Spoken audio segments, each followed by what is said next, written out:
Assalamualaikum warahmatullahi wabarakatuh. Shalom, Om Swastiastu, Namo Buddhaya, Salam Kebajikan, Rahayu, Rahayu, Rahayu. Sebelumnya, perkenalkan, saya Hilya bersama dengan rekan saya. Di sini kami akan mempresentasikan tentang jurnal artikel kami yang berjudul Dari Jawaban Instan ke Analisis Mendalam, ChatGPT versus Grok, di mana dalam contoh kasusnya ini kita menggunakan contoh kasus pembuatan puisi. Oke, dalam pendahuluan, perkembangan cerdas buatan atau Artificial Intelligence atau AI telah membawa perubahan besar dalam berbagai aspek kehidupan manusia, termasuk dalam bidang seni dan juga sastra. Kemunculan AI generatif seperti ChatGPT dan juga Grok membuka peluang baru dalam penciptaan karya, di mana sistem bukan hanya sekadar untuk alat bantu, namun juga dapat berperan sebagai rekan kreatif. Fenomena ini memunculkan pertanyaan penting. Apakah AI benar-benar dapat menggantikan manusia dalam menciptakan karya, atau justru membantu manusia mengembangkan cara berpikir dan juga berkreasi yang baru? Baik, jadi penelitian ini bermula dari keingintahuan terhadap dua model AI populer, yaitu ChatGPT yang dikenal dengan gaya formal dan terstruktur, serta Grok yang dikembangkan oleh XAI dengan karakter respon yang lebih kontekstual dan juga ekspresif. Untuk memahami perbedaan keduanya, penelitian ini dilakukan tanpa partisipan eksternal. Dua penulis sendiri bertindak sebagai pengguna dan pengamat yang berinteraksi langsung dengan kedua model untuk menghasilkan puisi berdasarkan prompt yang identik. Hasil karya pengalaman selama proses interaksi dianalisis untuk menggambarkan karakteristik kecenderungan serta potensi masing-masing model dalam konteks penciptaan sastra digital. Tinjauan pustaka yang pertama, kita akan membahas tentang kecerdasan buatan dalam pendidikan. Nah, di Indonesia itu penggunaan AI dalam pendidikan masih terfokus pada efisiensi tugas, misalnya penulisan dan penelitian. Namun, belum banyak yang dieksplorasi dalam konteks pelestarian ini. Budaya seperti pelestarian nilai budaya seperti sastra lokal atau puisi.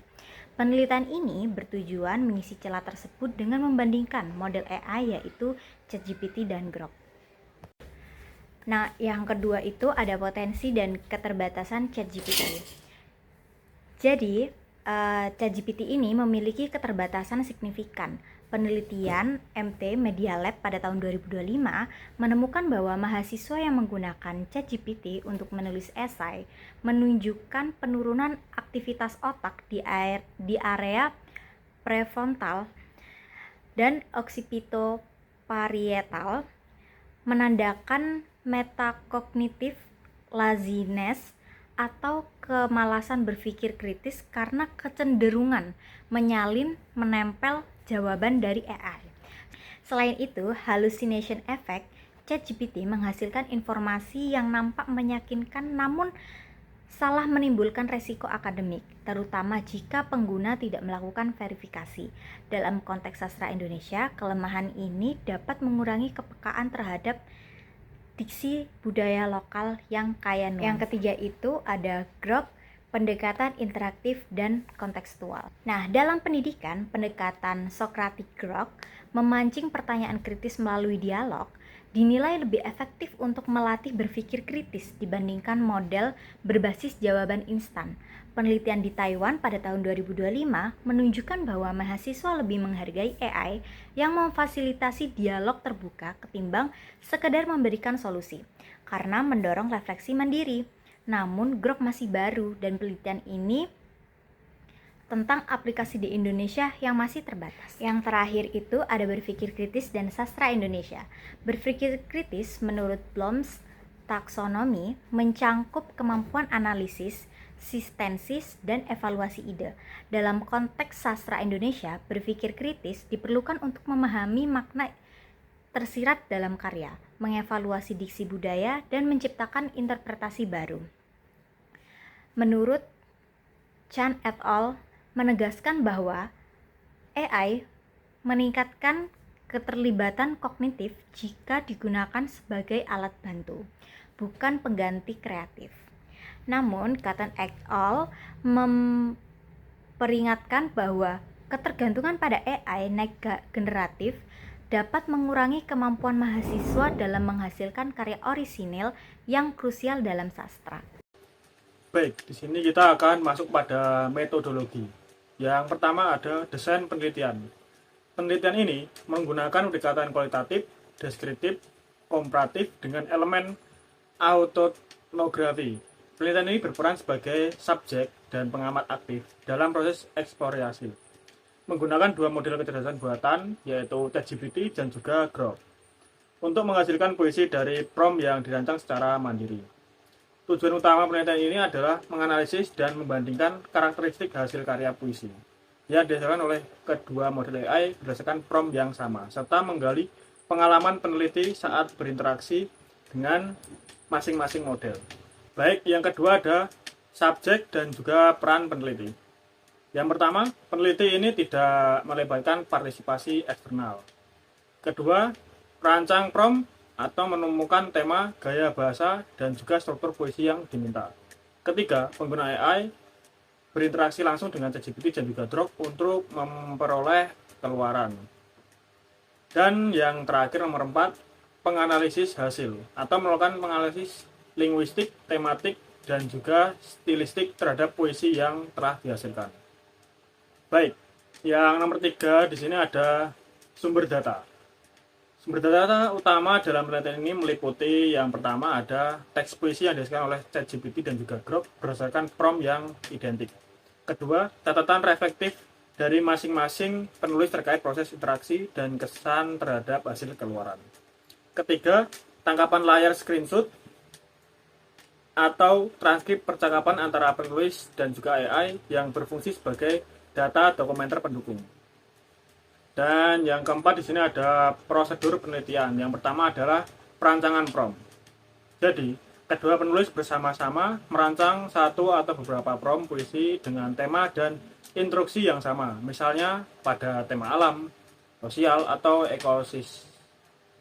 eksistensial. Prompt disusun dengan gaya netral tanpa bias model agar hasil dapat dibandingkan secara adil. Kedua, interaksi dengan AI. Masing-masing penulis mengajukan prompt yang telah disepakati kepada dua model AI yaitu ChatGPT dan juga Grok. Keluaran puisi disalin dan disimpan tanpa perubahan agar tetap autentik. Ketiga, penyusunan catatan reflektif. Setiap penulis menuliskan refleksi singkat terkait pengalaman saat berinteraksi dengan masing-masing AI. Misalnya, kemudahan menggunakan kesan, gaya bahasa, kedalaman makna, dan juga kreativitas. Keempat, ada analisis data. Jadi, hasil puisi dari kedua model AI dianalisis menggunakan pendekatan analisis isi kualitatif atau konten analisis dan analisis stilistika yang mencakup 1. Diksi dan juga pilihan kata, 2. Imaji dan metafora, 3. Struktur dan bentuk puisi, 4. Keutuhan tema dan juga pesan, dan yang terakhir ada nada serta emosi yang muncul. Hasil analisis dibandingkan untuk menilai perbedaan karakteristik keluaran antara ChatGPT dan Grok. Catatan reflektif penulis digunakan mendukung interpretasi dan memperkuat temuan deskriptif. Yang kelima yaitu penyusunan temuan dan interpretasi.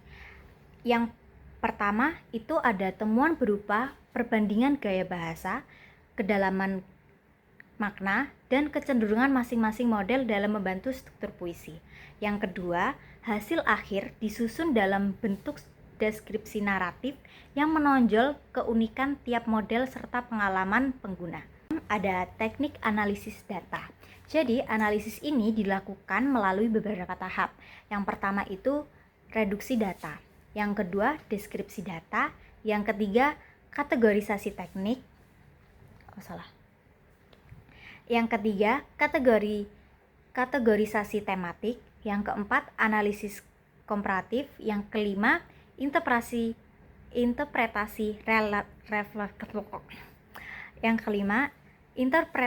reflektif. Yang ketujuh ada validasi data. Jadi, yang poin pertama itu ada triangulasi sumber, membandingkan hasil dua model AI. Yang kedua, triangulasi peneliti. Dua penulis melakukan analisis secara terpisah, kemudian mendiskusikan hasil untuk mencapai kesepakatan interpretatif. Yang ketiga, refleksivitas. Setiap penulis menuliskan refleksi diri untuk menyadari kemungkinan bias pribadi terhadap hasil model. Nomor 8 ada etika penelitian. Yang pertama, tidak ada partisipan manusia eksternal sehingga tidak menimbulkan resiko etis langsung. Kedua, data percakapan AI dijaga kerahasiaannya dan hanya digunakan untuk kepentingan akademik. Ketiga, semua proses dilakukan secara transparan dengan kesepakatan bersama antara kedua penulis. Nah, sekarang kita masuk di pembahasan.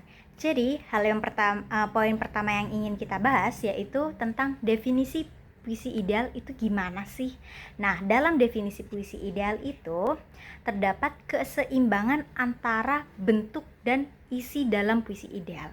Nah, keseimbangan antara bentuk dan isi dalam puisi ideal itu seperti apa? Jadi, puisi yang dinilai ideal tidaklah sekedar sebagai sarana mengekspresikan perasaan atau gagasan semata. Puisi tersebut juga menaruh perhatian besar pada bagaimana ungkapan itu disampaikan, termasuk dalam pemilihan diksi yang tepat, pengaturan irama, penggunaan rima, dan metrum jika ada, serta penggambaran citraan hidup, penggunaan majas yang efektif, hingga tata letak atau tipografi yang mendukung pengalaman membaca. Nah, keseimbangan ini menciptakan kesatuan estetika dan emotif yang menjadikan puisi tidak hanya dilihat dan didengar, tetapi juga menyentuh dan menggugah jiwa pembacanya. Yang kedua ada estetika sebagai karakteristik utama. Puisi ideal seharusnya memuat nilai estetika, yaitu keindahan yang muncul dari perpaduan bahasa, citraan, irama, serta makna yang kaya dan mendalam. Yang ketiga, berhubungan dengan pengalaman dan juga imaji. Jadi, puisi ideal ini merupakan ungkapan dari pengalaman, pemikiran maupun perasaan penyair, baik yang berkaitan dengan dunia nyata maupun dunia batin. Ungkapan tersebut disampaikan melalui bahasa yang kaya imajinasi, padat makna, dan mampu membangkitkan sugesti atau daya tarik emosional bagi pembaca. Bahasan nomor 4, memberikan efek yang menggema pada pembaca. Puisi ideal tidak hanya sekadar menjadi medium bagi penyair untuk mengekspresikan dirinya, tetapi juga harus mampu menyentuh hati pembaca, memancing refleksi, perasaan, bahkan hingga menimbulkan keharuan. Pada nomor 5, memiliki khas dalam bahasa. Puisi ideal menampilkan keunikan dalam pemilihan dan penggunaan bahasa, seperti menggunakan diksi yang tepat, metafora, citraan, tipografi, serta permainan bunyi yang mampu membangun suasana tertentu. Nomor 2, analisis puisi hasil ChatGPT dan juga Grok. Puisi yang akan dihasil analisis pada kali ini berjudul Keberagaman Budaya, yang dihasilkan dari AI ChatGPT dan juga Grok. Dengan prompt, tolong buatkan puisi dengan judul Keberagaman Budaya. Bisa dilihat di sini hasil dari puisi yang diciptakan oleh ChatGPT dan juga Grok itu sangat berbeda. Mari kita bahas tentang hasil ChatGPT terlebih dahulu. Baik, kita akan masuk ke dalam analisis puisi hasil dari AI ChatGPT. Di sini ada diksi dan juga struktur bahasa. Pilihan diksi dalam puisi ChatGPT cenderung sederhana dan juga formal. Namun, kaya akan makna simbolis. Ungkapan seperti matahari terbit yang menyinari ribuan wajah berbeda, warna-warni budaya, dan juga jembatan menuju harmoni bangsa, menggambarkan usaha yang terencana untuk menekankan nilai persatuan dan juga keindahan keragaman. Struktur puisi tersusun dalam beberapa bait yang proporsional dan juga seimbang, di mana setiap bait memiliki peran tematik yang jelas, mulai dari pengenalan konteks grafis, perayaan budaya daerah, hingga refleksi atas makna kebersamaan. Pola ini mencerminkan pendekatan naratif yang teratur, mirip dengan puisi klasik yang memberi penekanan pada keteraturan irama dan juga keselarasan ide. Oke, lanjut. Di sini ada keutuhan tema. Pokok bahasa utama dalam puisi ini adalah persatuan di tengah keberagaman budaya Indonesia. ChatGPT berhasil mempertahankan konsistensi pesan di setiap bait tanpa menyimpang dari makna utama. Puisi tersebut menggambarkan keragaman sebagai sumber kekuatan bangsa, bukan sekedar kumpulan perbedaan semata. Namun, keterpaduan antara bait-bait puisi menunjukkan adanya logika tematik yang kuat. Dimulai dengan pengembangan geografis, kemudian memberikan contoh budaya daerah, dan akhirnya menutup dengan pesan reflektif mengenai identitas bangsa. Hal ini memperlihatkan kemampuan ChatGPT dalam menyusun puisi yang terfokus dan kohesif walaupun menggunakan gaya bahasa yang formal. Oke, kita masuk kepada imaji dan juga metafora. Puisi ini menonjolkan penggunaan imaji visual dan simbolik yang kuat. Contohnya frasa seperti matahari terbit menyinari ribuan wajah berbeda, melambangkan kebersamaan di bawah satu cahaya nasional. Sementara warna-warni budaya yang menari di dada bumi pertiwi menjadi metafora estetis untuk menggambarkan keberagaman sebagai keindahan yang hidup dalam dinamis. Selain itu, ungkapan perbedaan bukan jurang, melainkan jembatan menuju harmoni bangsa. Berfungsi sebagai perumpamaan konkret yang menegaskan pesan moral puisi tersebut. Meskipun metafora yang dipakai cenderung konvensional dan tidak terlalu kompleks, ChatGPT mampu menciptakan suasana puitis yang lembut dan bernuansa nasionalisme. Imaji dalam puisi ini lebih bersifat deskriptif daripada reflektif, sesuai dengan gaya khas AI yang mengutamakan informasi dan juga kejelasan. Baik, di sini ada suasana dan emosi yang dibangun. Suasana dalam puisi ini terasa hangat, harmonis, dan penuh semangat cinta tanah air.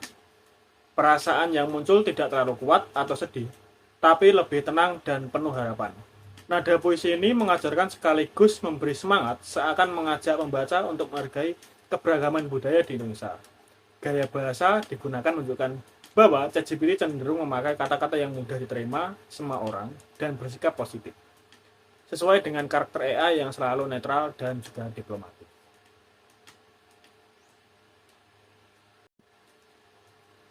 Baik, kita masuk pada yang terakhir, yaitu kelebihan dan keterbatasan dibanding puisi ideal. Kelebihannya, struktur dan pilihan kata sangat teratur dan mudah dimengerti. Pesan moralnya juga tersampaikan dengan jelas dan bisa diterima oleh banyak orang. Selain itu, puisi ini mampu menampilkan keindahan budaya tanpa memihak pada daerah atau ideologi tertentu. Namun, puisi ini kurang berani bereksperimen dengan bahasa dan simbol-simbol yang lebih kreatif. Emosinya juga terasa biasa saja, tapi ada puncak perasaan yang benar-benar menyentuh hati. Karena terlalu teratur, puisi ini juga terkesan kurang spontan dan kurang menggugah refleksi mendalam. Jadi, puisi dari ChatGPT ini sudah cukup ideal dari sisi bentuk dan struktur, tapi masih perlu diperkaya lagi rasa dan keunikannya secara estetika. Nah, dari hasil puisi Grok ini tadi, kita bisa lihat ya, poin pertama yang akan kita analisis. Jadi poinnya itu yang pertama, diksi dan struktur bahasa. Gaya bahasa yang digunakan Grok sangat kaya dan sesuai dengan budaya lokal, di mana memilih kata-kata yang tepat kaitannya dengan budaya Indonesia seperti tongkonan, toto buang, cakalang, fufu, dan rendang Minang. Menggunakan istilah daerah ini membuat puisinya terasa asli dan menunjukkan keadaan Grok dengan budaya Indonesia. Struktur puisi yang diciptakan oleh Grok ini tidak teratur atau tidak kaku, jadi dia lebih luas dan fleksibel gitu. Grok menulis dengan bait yang panjang dan seperti sebuah cerita visual. Jadi seolah-olah kita memang masuk gitu ya dalam Grok itu mampu membawa pembaca itu masuk ke dalam puisinya itu. Setiap bagian dari puisinya menggambarkan segmen budaya yang berbeda, mulai dari tarian, musik, makanan, sampai simbol-simbol sosial. Nah, cara ini memberikan kesan ritme hidup dan dinamis walau tidak menggunakan rima yang biasa, mencerminkan gaya yang bebas yang sering ditemukan pada puisi modern. Nah, keutuhan temanya, Grok menyampaikan dengan cara yang lebih nyata dan penuh perasaan. Dia tidak hanya menyebutkan persatuan secara umum, tapi menekankan lewat gambaran budaya yang hidup dari berbagai daerah.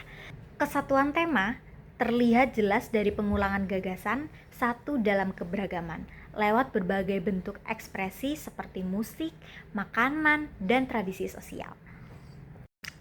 Nah, sekarang kita bahas tentang imaji dan metafora. Puisi karya Grok memiliki citraan yang sangat kuat dan bisa dirasakan lewat berbagai indera. Pembaca bisa membayangkan tarian yang bergerak lincah, mendengarkan suara gamelan dan tifa yang khas, bahkan merasakan aroma rempah dan masakan tradisional Indonesia. Contoh citraan yang menarik seperti ribuan suku menari dalam satu irama langit, yang merupakan metafora tentang keharmonisan antara manusia dan alam secara luas. Ada juga baris seperti Toraja mengukir tongkonan, menyapa awan yang abadi, yang menyampaikan gambaran visual sekaligus nilai spiritual dari budaya lokal. Selain itu, puisi ini menyampaikan semangat persatuan melalui metafora emosional. Seperti contohnya, kita berbeda warna kulit, berbeda doa, tapi darah kita merah membara, yang menegaskan rasa nasionalisme dan solidaritas antar warga dan bangsa. Suasana dan emosi yang dibangun. Puisi karya Grok menciptakan suasana yang megah, hangat, dan penuh semangat. Emosi yang ditampilkan lebih kuat dan seolah-olah meledak-ledak dibandingkan dengan puisi dari ChatGPT, sehingga mampu membangkitkan rasa bangga dan haru terhadap kekayaan budaya bangsa. Setiap bait di puisi terasa seperti gelombang energi yang memang terus mengikat hingga sampai puncak emosi di bagian akhir.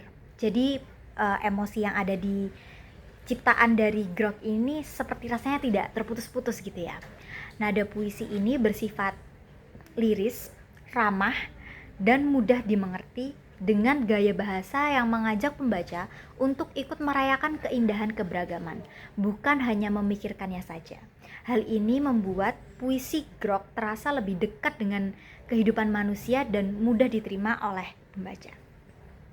Kelebihan dan keterbatasan dibandingkan dengan puisi ideal. Jadi kelebihannya itu pilihan kata-katanya kaya dan sesuai dengan budaya Nusantara, menunjukkan pemahaman yang mendalam. Imaji yang dibuat terasa kuat dengan beragam, memberikan pengalaman membaca yang menyentuh berbagai indera. Gaya bahasa juga bebas, mudah dimengerti dan penuh ekspresi, sehingga membuat puisi tidak dekat dengan pembaca umum. Puisi ini maksud saya dekat dengan pembaca umum. Selain itu, emosi yang disampaikan terasa asli dan hidup, terutama di bagian akhir yang menyentuh hati. Tetapi keterbatasannya itu dari segi struktur puisinya memang agak sedikit ada mengalami kelonggaran ya, karena kan memang tidak sekaku dengan dari puisi yang di ChatGPT tadi. Dan beberapa bagian terkesan seperti daftar budaya tanpa penghubung yang halus. Transisi antara bait pun terkadang terasa mendadak gitu, sehingga alur emosi jadi tidak terlalu seimbang. Pengulangan deskripsi yang cukup banyak juga membuat puisi terasa seperti padat dan kurang memberikan ruang untuk refleksi. Pembahasan nomor 3, yaitu perbandingan ChatGPT dengan juga Grok. Yang pertama, kecenderungan estetika masing-masing model. Dari segi estetika, ChatGPT cenderung memakai gaya yang teratur dan juga formal. Puisi yang dibuatnya memiliki susunan yang rapi, bait yang seimbang, dan alur cerita yang jelas. Gaya ini terlihat terstruktur dan terdidik dengan fokus pada penggunaan bahasa yang harmonis, makna yang mudah dipahami, dan juga pesan moral yang umum. Grok lebih menonjolkan gaya yang bebas dan lebih dekat dengan konteks nyata. Puisi Grok seperti sedang bercerita atau berbicara langsung kepada pembaca, menggunakan kata-kata lokal, gambaran nyata, dan juga metafora yang berlapis-lapis sehingga membangun hubungan emosional. Poin 2. Pemenuhan kriteria puisi ideal. Jadi, ChatGPT unggul dalam bentuk puisi, sementara Grok unggul dalam jiwa dan konteks budaya. Jika kedua gaya ini digabungkan, hasilnya akan mendekati puisi ideal yang tidak hanya cantik secara bentuk, tetapi juga penuh makna dan rasa yang mendalam. Poin 3.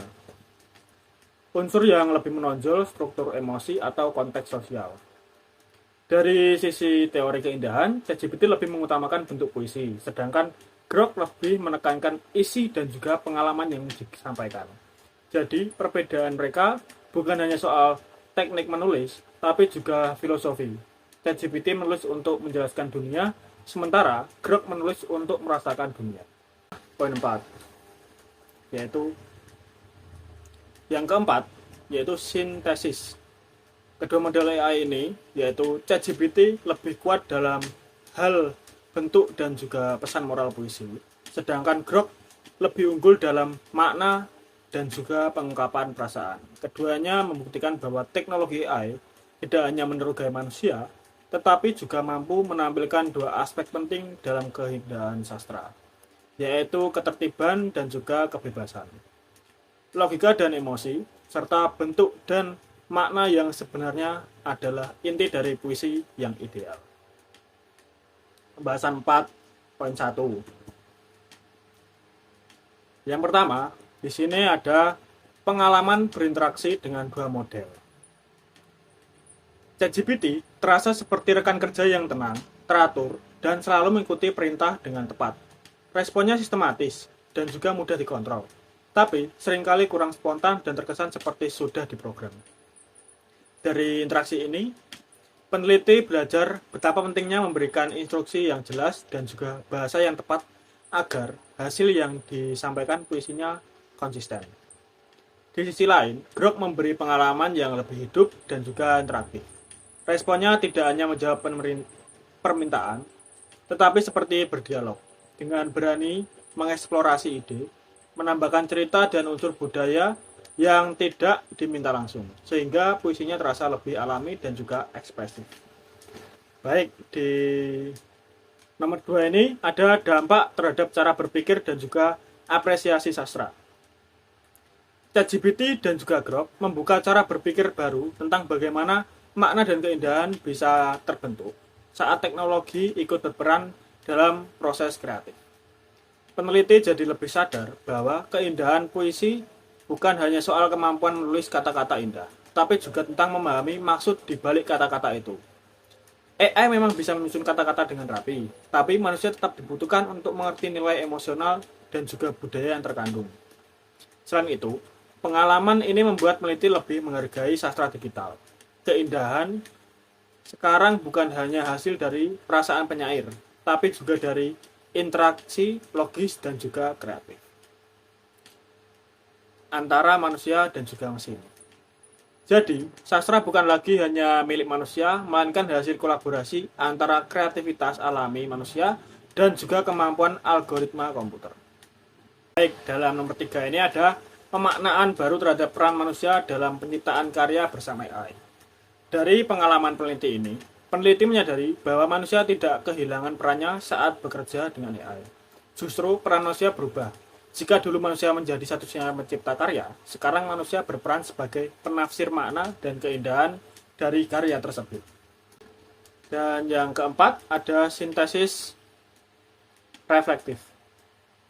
Dari pengalaman ini, peneliti menyadari bahwa membuat puisi dengan bantuan AI bukan hanya soal mencoba teknologi, tapi juga sebuah perjalanan untuk merenung diri. Jadi, peneliti ini menegaskan bahwa di zaman kecerdasan buatan, manusia tidak kehilangan peran dalam keindahan seni. Justru, kini manusia punya kesempatan baru untuk menciptakan, berpikir, dan berimajinasi bersama-sama AI. Atau menggabungkan logika mesin dan kepekaan hati dalam suatu ruang yang disebut puisi digital. Dalam kesimpulan, jadi, penelitian ini menunjukkan bahwa kecerdasan buatan generatif, seperti ChatGPT dan juga Grok, mungkin juga ada lainnya, memiliki potensi besar dalam bidang sastra digital, khususnya dalam penciptaan puisi. Namun keduanya memperlihatkan karakter estetika dan arah kreatif yang berbeda. Dari ChatGPT, unggul dalam bahasa struktur, koherensi tematik, dan juga ketertiban bentuk bahasa.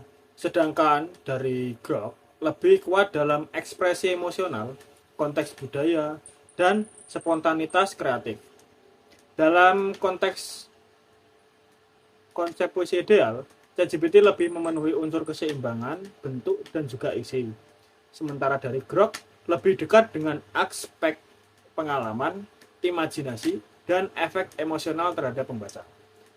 Perbandingan ini memperlihatkan bahwa puisi ideal di era digital bukan sekedar hasil dari ketetapan algoritmik, melainkan perpaduan antara logika dan juga rasa, antara keteraturan dan juga kebebasan.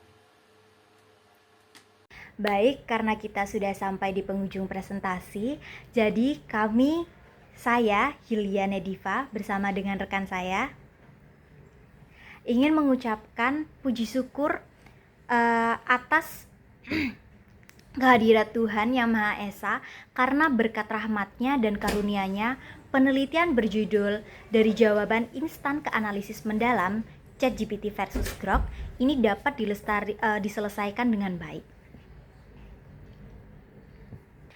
Kami juga mengucapkan terima kasih yang sebesar-besarnya kepada Panitia Webinar Nasional keempat, FLA SCU, yang telah menyelenggarakan forum ilmiah sebagai wadah untuk mempresentasikan dan menerbitkan artikel penelitian ini. Kesempatan yang diberikan melalui kegiatan ini sangat berharga bagi pengembangan wawasan akademik serta kontribusi dalam kajian sastra digital dan kecerdasan buatan. Kami juga berterima kasih kepada Bapak Sony Junaidi selaku dosen pembimbing atas bimbingan, arahan, dan ilmu yang diberikan selama proses penyusunan penelitian. Kami juga berterima kasih kepada program studi S1 Pendidikan Kepercayaan Terhadap Tuhan Yang Maha Esa dari Fakultas Bahasa dan Budaya, Universitas 17 Agustus 1945 Semarang, yang telah menyediakan fasilitas dan lingkungan akademik yang mendukung dalam pelaksanaan penelitian ini. Semoga karya ini memberikan manfaat bagi pembaca serta menjadikan kontribusi kecil dalam pengembangan kajian sastra digital dan pemanfaatan kecerdasan buatan dalam dunia pendidikan. Terima kasih, sekian dari kami. Wassalamualaikum warahmatullahi wabarakatuh. Shalom, Om Swastiastu, Namo Buddhaya, salam kebajikan, Rahayu, Rahayu, Rahayu.